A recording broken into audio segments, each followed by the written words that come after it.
Dragon Dreams, Book 4, The Gnome King, written by Gina Virginia Casella. Message, The Unmaker's Tools. I possess some simple tools: a rope, a hand mirror, a book, and 2 sticks, which may seem mundane.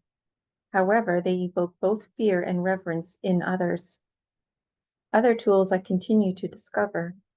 In truth, their power lies not in the objects themselves, but in the belief placed in them, functioning as extensions of my own faculties.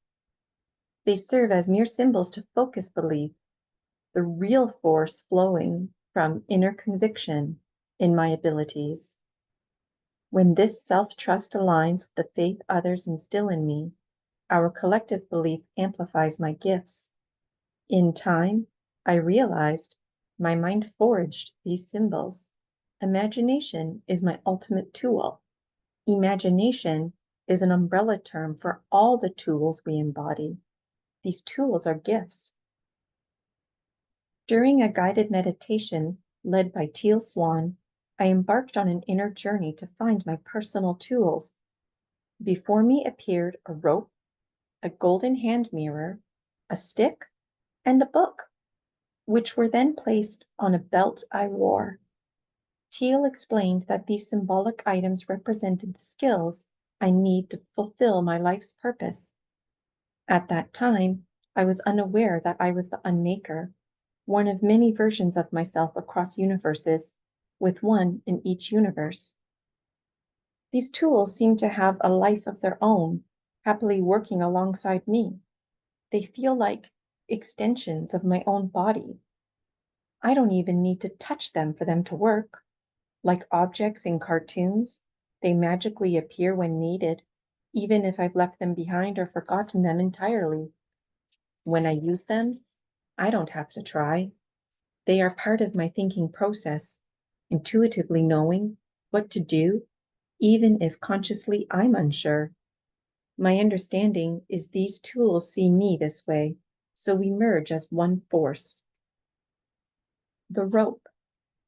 The rope is a versatile tool with many uses. I can use it as a general purpose: tie, swing, belt, lasso, or any object I need. When coiled around something, it will tighten, loosen, rotate, lift, or drop on command. The rope was once a tree root gifted to me by Toby. Now it transforms into anything I toss it towards, whether that's a bow, broom, fishing rod, river, or boat. It can even become a walking stick or a snake. When in snake form, it helps me defend and protect myself without hurting others. It also helps me merge with roots, vines, or water. It is connected to all the elements. This magical shape-shifting rope assists me in countless ways, including my ongoing alchemy. The golden hand mirror. I use the mirror as a general reflector and to deflect light. I also use it for spirit work to reveal what is not easily perceived and to connect with other dimensions. The mirror can be dangerous when working with other dimensions because there can be confusion about which side I'm on, not knowing if you are inside the mirror or not. Having beings from inside the mirror enter our waking reality also has its disturbing moments.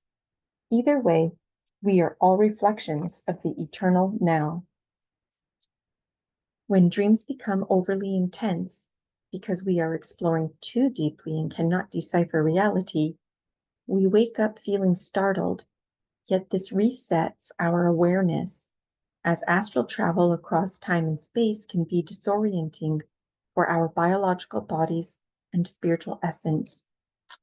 When one feels trapped in a dream, they may panic, fearing a loss of sanity in this confused state. Typically, they frantically smash mirrors, water, and anything with reflective, hoping to shatter the illusion surrounding them.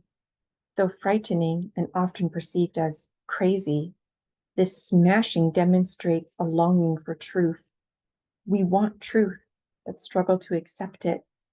Those who smash mirrors unreasonably encounter truths they cannot ignore, which forever changes them. The mirror helps us identify false limiting beliefs and unconscious patterns that we cannot clearly see on our own. Once we recognize these beliefs, we can shatter them, like smashing through a glass sky. Shattering the original blueprint causes the reflections in other mirrors to disappear, representing this dismantling of subconscious programming. This creates space to install a new program aligned with the life we want to live. This new program becomes the new original blueprint, the new sky, the new mirror, the new hologram. The mirror is a powerful tool for transforming our lives by illuminating and releasing limited beliefs. The hand mirror is a gift from the vengeful goddesses who wanted to destroy me. They are embodied in the water and reflections, allowing me to connect with them in my parallel reality selves. Though I often feel alone, my breath reminds me I'm not. The moisture from my breath serves as a portal. No mirror or surface required. Thus, nature became my refuge, for when I watch the sun at the beach, I sense the goddesses and elementals' presence, and remember, I am always in good company. Long ago, the lizard lady used nature and her breath as a mirror, but now in this waking life, the hand mirror helps me with imagination. I can always use nature like I once did when I was the lizard lady.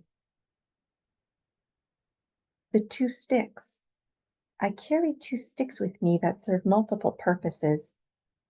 The sticks function as makeshift utensils for eating and digging holes.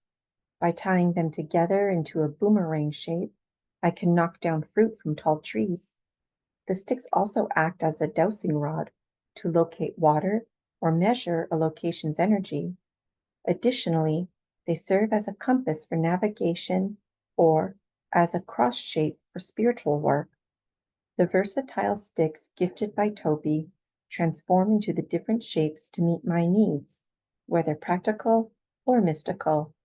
These sticks go back to the time of the lizard lady. The book. All versions of Gina across different dimensions share the same book, which allows them to awaken to their interconnectedness. Though at times confusing, as the book contains varying dimensional Gina stories, it merges with the dimensions so that the Ginas can communicate and connect through its pages. Ultimately, the single book shared by all Ginas enables them to gain insight into one another and learn that they can provide mutual aid by collaborating on the shared text. The Ginas discover they are represented in many selves, like her spirit guides, and they discover the same. When I first opened the book, I found a different story inside each time. I realized this book provides insight and conversation with my spirit guide and higher self. The book can present any information I need or provide insight when requested. Its pages can also transform into blank sheets. Depending on my needs, the book alters itself to serve me. Often, it becomes a journal where I write random stories, draw plants and animals, and jot down recipes. Later, I learned this book is also an Akashic record. At first, the book makes me uneasy because of its uncertainty, yet also conveys a powerful certainty I feel unprepared for. After this, I have an intriguing dream called Summoned. I shared this information with a group I was a part of and mentioned the book as it was in the dream. A member of this collective encouraged me to dream more expansively about the book. I did just that. Later, I realized the book is my dream journal, Bee's Dragon Dreams. In the role of the Unmaker, the book can symbolize authoritative tasks and represent authoritative texts like the Bible. Throughout history, my book has represented different texts depending on the era. What's fascinating is that the accuracy of these texts matters less than the power of belief itself. This gift from Toby has become the pages you now hold.